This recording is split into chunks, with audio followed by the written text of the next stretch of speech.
11 behaviors that destroy a man's powerful presence. Here's something wild. Studies show people make judgments about your confidence, competence, and dominance in less than 7 seconds. That's faster than it takes to unlock your phone. And whether you realize it or not, the way you sit, the way you speak, even the way you pause, it's all being read long before you get a chance to explain who you are. By the end of this video, you'll know exactly what silent habits are killing your presence and how to reclaim the power you never knew you were giving away. Stick around till the end. We saved the real power move as a bonus. You're not just watching a video. You're about to level up your presence. Let's begin. Point 1. Overexplaining yourself in conversations. Have you ever caught yourself saying something simple and then immediately following it with a long-winded explanation just to make sure you don't come off the wrong way? That's not communication. That's self-defense. When you over-explain, you're subconsciously asking for permission. You're saying, please don't misunderstand me. Or worse, please approve of my choice. But here's the truth. You don't owe people a play-by-play of your decisions. Clarity is confidence. Just say it. A man with presence speaks with finality, not fear. He doesn't add fluff. He doesn't sandwich his message between apologies. He says, I can't make it this weekend. That's it. No 3-minute TED Talk on why. No essay on your calendar. Just the fact. Clean and clear.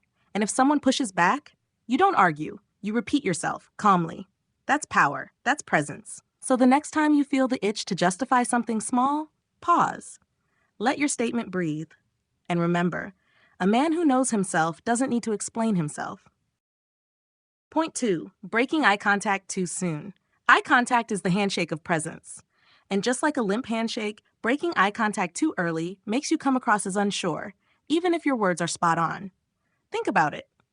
The moment someone avoids your gaze, doesn't it feel like they're hiding something or hiding from you?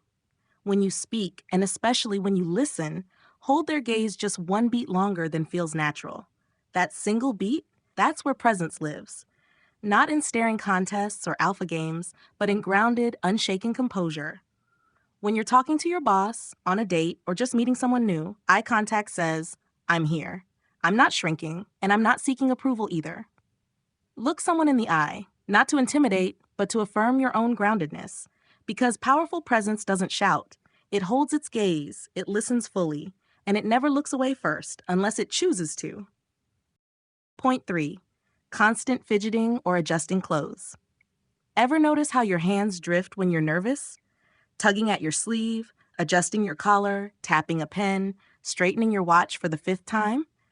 It's subtle, but to the outside world, it screams one thing: anxiety. You might think you're just fixing your shirt or smoothing your pants, but what you're really doing is disrupting your own presence. You're pulling attention away from your words and toward your unease. Stillness, on the other hand, is magnetic. When you're still, you give your words space to land. You allow the silence between sentences to speak for you. And in a world addicted to motion and noise, stillness feels like confidence. Powerful presence isn't in what you touch, it's in what you let be. So next time you catch your hands looking for something to fix, stop. Let them rest. Breathe. Trust that your message doesn't need decorations. It just needs you, anchored, focused, and still. Because stillness doesn't mean doing nothing. It means doing nothing unnecessarily.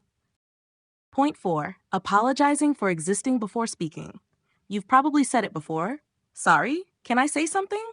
It sounds polite, harmless, but underneath it's quietly telling the room, what I'm about to say may not be worth your time. That's not humility, that's self-erasure.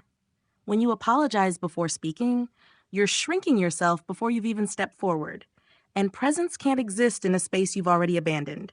Instead, try this. I'd like to add something here. No apology, no shrinking, just presence. Clear, grounded, direct. In meetings, group chats, brainstorm sessions, own your space. You're not interrupting, you're contributing. And the way you step in sets the tone for how your voice is received. Confidence never knocks on doors it owns. And make no mistake, your ideas, your insights, your lived experience, they do belong in the room. You don't need permission to speak. You just need to decide to speak. Say it like you believe it, and the room will listen like it matters. Point 5. Forcing laughter to fit in. Let's be honest. You've laughed at things that weren't funny. Not because you found them hilarious, but because you didn't want to seem stiff, awkward, or out of sync with the group. It's a quiet betrayal of your instincts, of your presence. When you force a laugh, you're not connecting, you're performing, you're signaling, please like me, please let me belong, and nothing weakens your energy faster than molding yourself for acceptance. Genuine presence doesn't chase approval. It doesn't contort to fit the room. It lets alignment happen. Naturally, authentically. Here's the truth.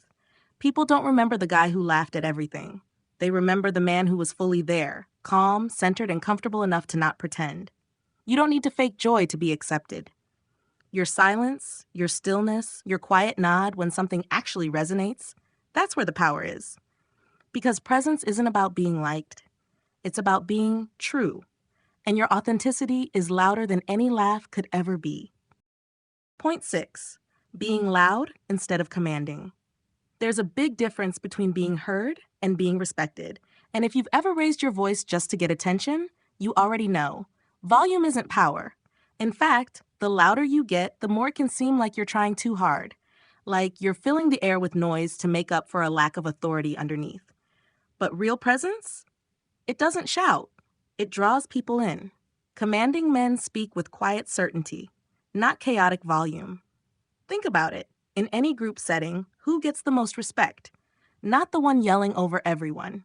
It's the one who speaks when it matters, and everyone listens.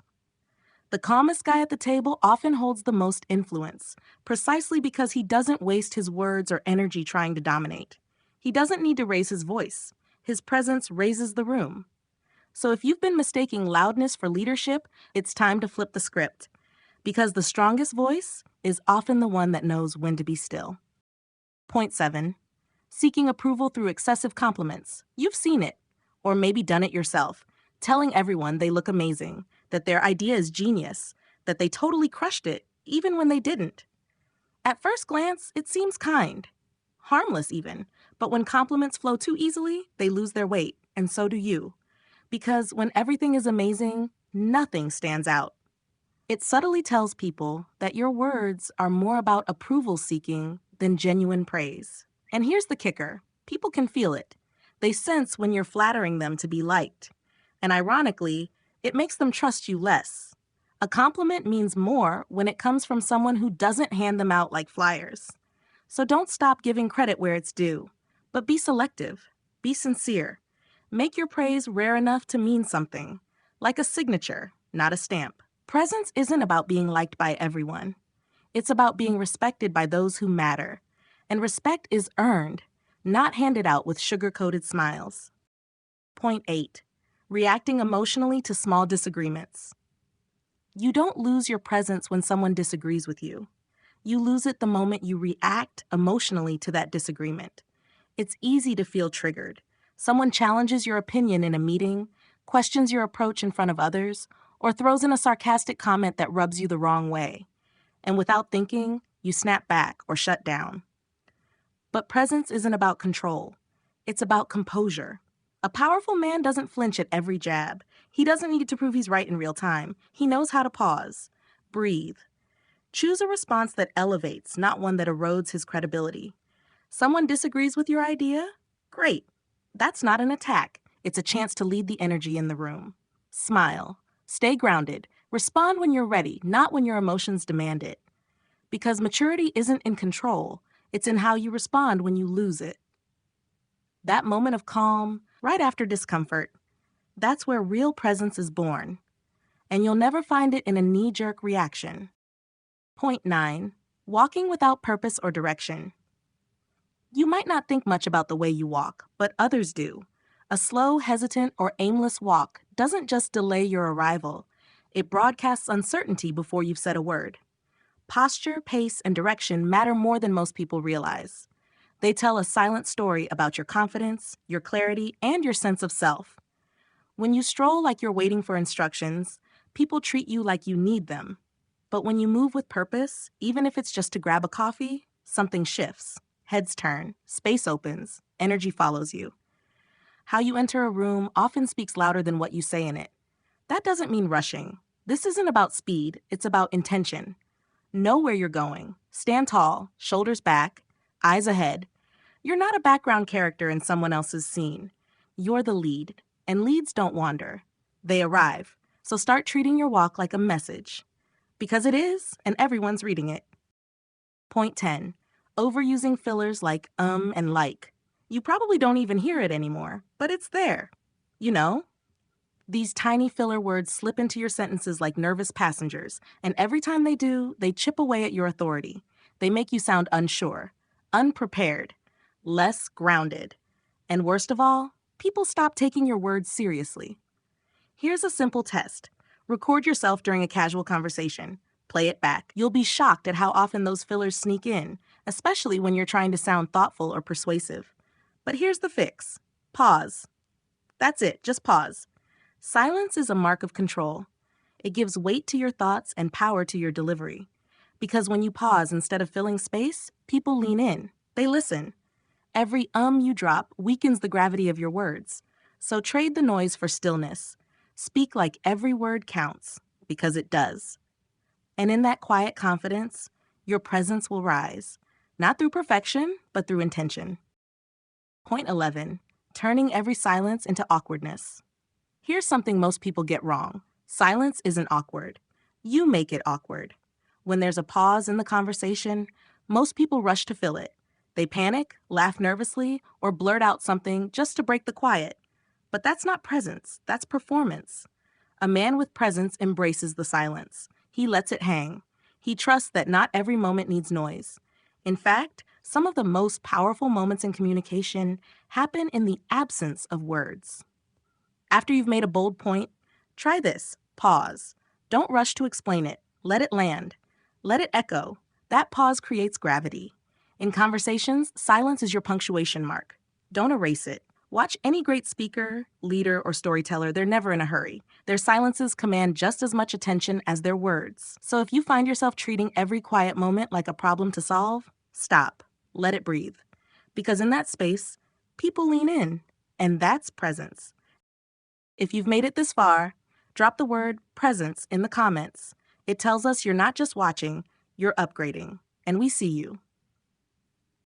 Bonus, smiling to please, not to express.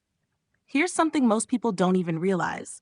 Forced smiling, especially in high-pressure situations, can actually make you seem less trustworthy and more submissive. Psychologists call this appeasement behavior, and people can smell it from a mile away. Powerful men don't plaster on smiles just to be liked. They smile when they mean it, not so that they're liked. Before your next interview, meeting, or date, check in with yourself. Is your smile genuine, or is it an emotional bribe? A real smile lights up your eyes. A fake one dims your value. Thanks for staying till the end. You're part of our real community. You always come back, you always comment, and we genuinely appreciate you. This journey's better because you're on it with us. Here's your quick recap. Speak with clarity. Hold your gaze. Stop apologizing for your voice. Walk like you've got a destination. Let your silences speak for you. If this gave you even one new insight, smash that like button. It helps YouTube push this to more men like you. Subscribe for daily drops that sharpen your mindset, presence, and power. Share this with someone who's unknowingly giving their presence away. Thank you for watching. We've handpicked the next video on your screen. It's tailored for you. Click it now. We'll see you back here tomorrow.